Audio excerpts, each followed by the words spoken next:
Gini aja. Oke, 2 menit. 1, 2, 3, yuk. Menjaga keharmonisan dengan suami seperti apa? Ya. Kalau menjaga keharmonisan sampai salah kan gue ngomong, udah capek nih mulutnya. Sorry. Menjaga keharmonisan sama suami yang pastinya adalah bisa menerima kekurangannya dan bisa sabar. Nah itu, karena kalau kita mencari kayak kurang terus kayak gitu, ya akhirnya kan apa ya, ada keinginan kita itu untuk membandingkan, compare dengan yang lain gitu. Nah itu kan nggak boleh. Padahal kita sudah dikasih, ya ini yang harus kita pertahankan. Jadi ya terus sabar, terus bersyukur. Tapi bener deh, semenjak pandemi kemarin tuh aku tuh ngerasain rasa syukurku tuh justru malah lebih. Dulu waktu sebelum pandemi, ibaratnya dikasih fee, dikasih ratusan juta, miliaran tuh biasa aja loh. Sampai saat ujian itu ada ujian ketika susah, ada ujian ketika sukses.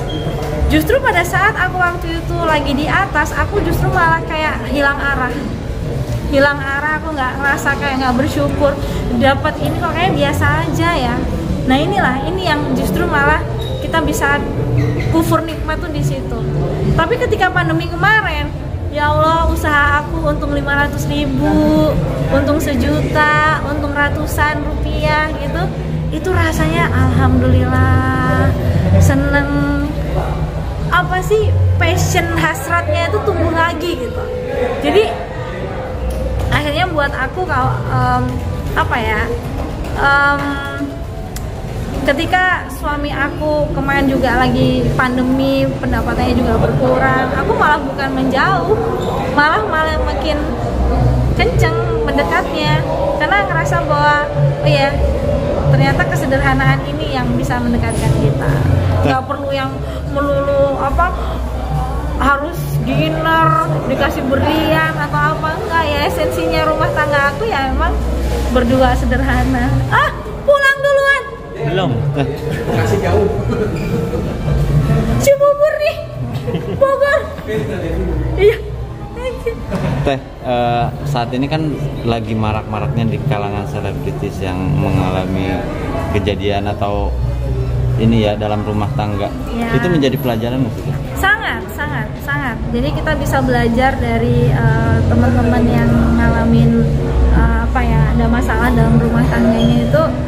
Kita bisa pelajarin sih apa sih yang menyebabkan, ya selain dari mungkin ya banyak lah hal, mungkin sifat, temperamen, terus juga masalah ekonomi mungkin, ataupun mungkin masalah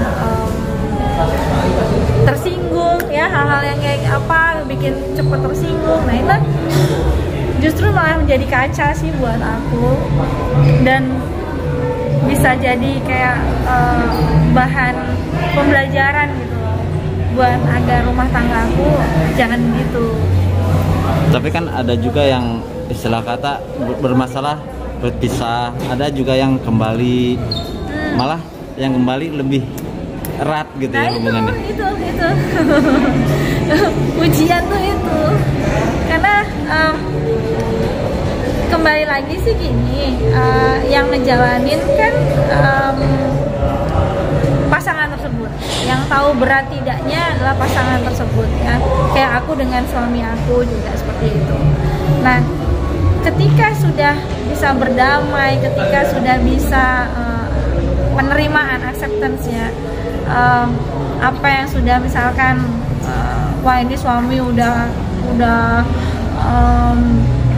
menyakiti tapi kok kita masih bisa nerima. Nah, kenikmatan itulah yang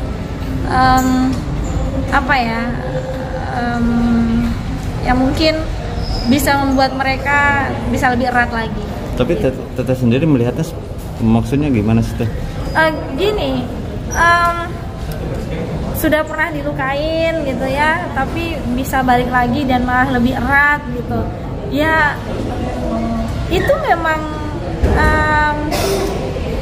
tingkat penerimaan pasangan yang tertinggi sih kalau aku lihat. Dan dari situlah si pasangan yang sebagai pelakunya lah intinya, yang menyakiti duluan, harus menyadari bahwa tidak ada orang yang bisa menerima lagi selain ya pasangannya. Contoh misalkan suamiku bikin aku sakit hati, tapi aku nerima dia. Nanti dia akan bisa compare, oh ternyata emang nggak ada orang lain yang bisa nerima, penerimaannya kayak bojoku lah intinya kayak. Bisa mungkin di salah satu contoh kan dari kemarin gitu kan, dari alhamdulillah aku senang ternyata sebesar apapun itu ujian cobaan, ternyata mereka malah semakin erat. Itu bersyukur karena Allah kan paling benci dengan perceraian kan, kayak gitu. Dan kembali lagi kan, kalau aku dari dulu memang aku support pastinya, aku woman support woman pasti. Tapi kembali lagi yang menjalani rumah tangga itu kan mereka. Kalau ternyata mereka bisa kembali baik, oh itu pahalanya luar biasa. Pahalanya luar biasa dan kenikmatannya pun pasti akan lebih luar biasa sih. Dan terbukti memang. Kau udah sempat ada komunikasi belum kan dengan Dede? Ada, kemarin kan waktu itu malah video call ya? Suamiku liburan, nganter liburan, maksudnya suami aku ada schedule ke Bali. Ternyata nganter, nah itu sempat komunikasi di situ. Sempat video call juga nggak sih? Kalau video call sih enggak, video call belum, waktu itu video call belum, cuma aku dikirimin videonya gitu. Melihat perkembangan BBL gimana nih, Teh? Ya, alhamdulillah memang itu yang diharapkan, karena di tumbuh kembangnya sekarang memang yang paling dibutuhkan kan kasih sayang kedua orang tua. Dengan adanya orang tuanya sekarang kembali baik, bersyukur sudah tidak ada yang huru-hara lah ibaratnya kayak gitu. Ya emang adem, memang itu yang kita harap. Reaksi pertama kali di saat dikirimin video sama suami sendiri seperti apa sih? Bahagia banget, bahagia, seneng. Bahkan suamiku, Bunda, aku tadi nganter Leslar masa, gitu kan, jadi seneng gitu. Terus juga fans Leslar pun juga ngetek-ngetekin aku gitu, seneng. Tapi ya ada juga yang kontra, wah dulu aja gini, sekarang gini. Oh enggak, saya woman support woman. Ada apapun yang terjadi pasti akan mensupport yang ceweknya, karena memang yang menjadi ibaratnya waktu itu menjadi korban kan.